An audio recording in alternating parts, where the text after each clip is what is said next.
Good evening and thanks for joining us tonight for 23 ABC News at 5. I'm Jessica Harrington. Tonight's top stories. Governor Gavin Newsom making his way to Bakersfield to talk about the homeless crisis. Details on what he and other officials said today. Plus, really shows what Bakersfield Christian's about, community, family. You know, we just had all the people here, and it's not just a team thing, it's not just a coach's thing. It's really the community that wins the state championship. the community celebrating the historic feat from the Bakersfield Christian Eagles football team. We'll have more on the community rally held at the high school today. Allison? And I'm live at the Chips for Kids toy distribution event. I have more details on this event and what temperatures you can expect as we head into the weekend when 23 ABC News at 5 starts right now. Live from downtown Bakersfield, 23 ABC News at 5 starts now. Good evening. Governor Gavin Newsom visiting Bakersfield today to talk about the issue on the forefront in our community, homelessness. It was a bipartisan front as the governor met with local leaders to discuss more funding and initiatives to combat the crisis. 23 ABC's Emma Lockhart joins us live from Central Bakersfield with more on state and local efforts moving forward. Emma? Jess, I'm just outside of a low-income apartment complex specifically for veterans right here in Central Bakersfield. Now, just hours ago, Governor Gavin Newsom was here touring the facility. He also met with some local elected officials and experts, getting the much-needed conversation started surrounding the homeless crisis striking our community. I watch the nightly news, but I also experience with my own eyes what has happened to this state and the issue of homelessness. We own it, we got to turn it around, and we've got a great partnership. Governor Gavin Newsom and local elected officials on both sides of the political aisle meeting in Bakersfield Thursday, pushing past political boundaries in order to find solutions to homelessness. I do applaud the governor for coming down. We have a lot of disagreements that we debate on policy issues, but one of the things that we can come together on is homeless issues. The governor announcing he's allocating an additional $35 million in emergency state funding that local cities and counties can use to fight homelessness head on. For local leaders to figure out what is in the best and most urgent need of their community, and then strike a strategy to address that and intervene. So these dollars can be used however they deem fit. It's funding our county desperately needs as the number of people living on the streets is now at a tipping point. Newsom hearing from local leaders and experts who see firsthand the devastation in Kern County and how we can work to reverse the growing number of people who find themselves homeless. Our vacancy rate in affordable housing is less than 1% right now in Kern County, and that is really challenging to try and place people. And so he acknowledges that low-income housing needs to be incentivized, and we need to start building. Another initiative on the table this afternoon, Newsom's 100-day challenge, asking local leaders to find unique and effective ways to fight homelessness. Mayor Karen Go announcing Bakersfield is up for the challenge. But we know that we're committed to joining with the governor and with the state to accelerate the process. The details of what we will do will be forthcoming. We want to carefully think through what we want to move ahead on. Leaders stepping away from the meeting hopeful, saying the governor's presence and interest in Kern County is a step in the right direction. Thank you for coming. Now, officials say they don't know yet how exactly those resources and funding will be implemented here in the county, but they discuss possibly providing more affordable housing here in the community, emergency shelters, as well as more mental health and addiction resources in order to fight the issue. Reporting live in Central Bakersfield, Emma Lockhart, 23 ABC, connecting you.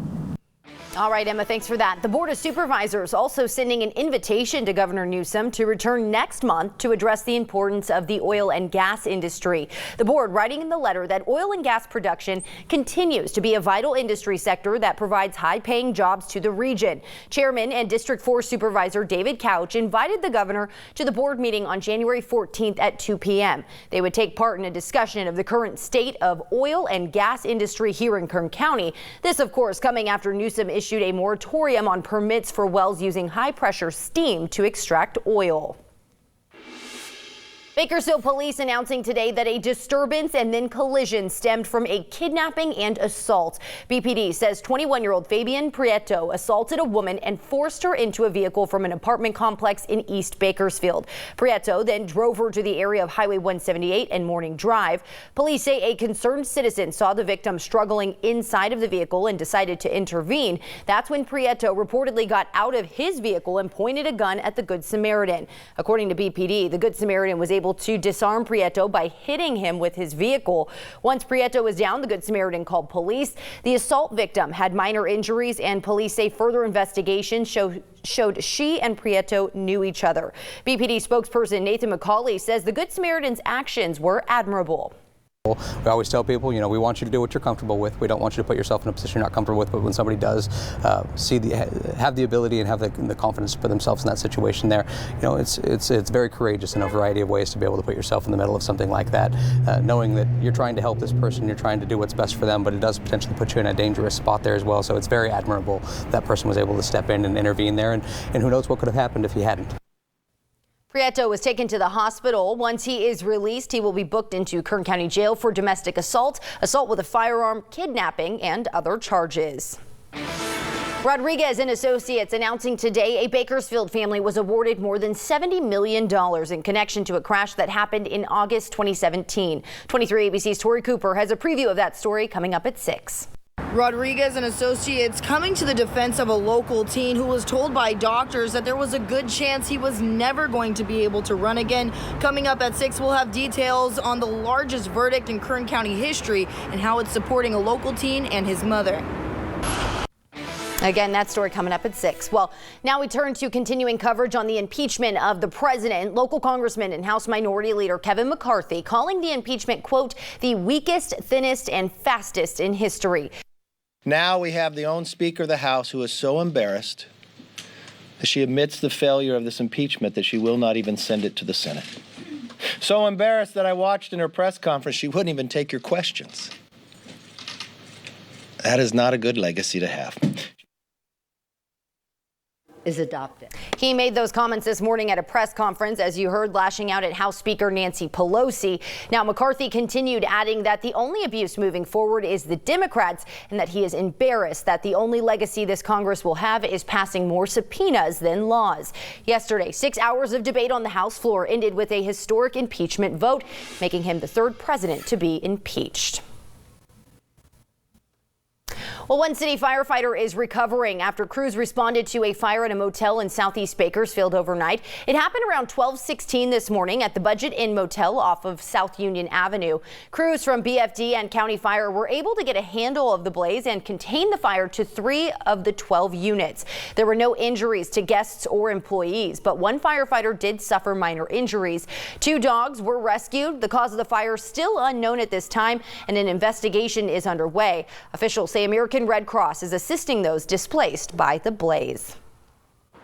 Well, you probably put up your Christmas tree weeks ago, but today PG&E and City Fire held a special demonstration about preventing holiday hazards. PG&E and City Fire had a live fire Christmas tree safety demonstration. Many home fires happen during the holiday season, and U.S. fire departments report an average of 160 home fires that start with Christmas trees every year. Officials taking time today to remind the public to water your Christmas tree every day.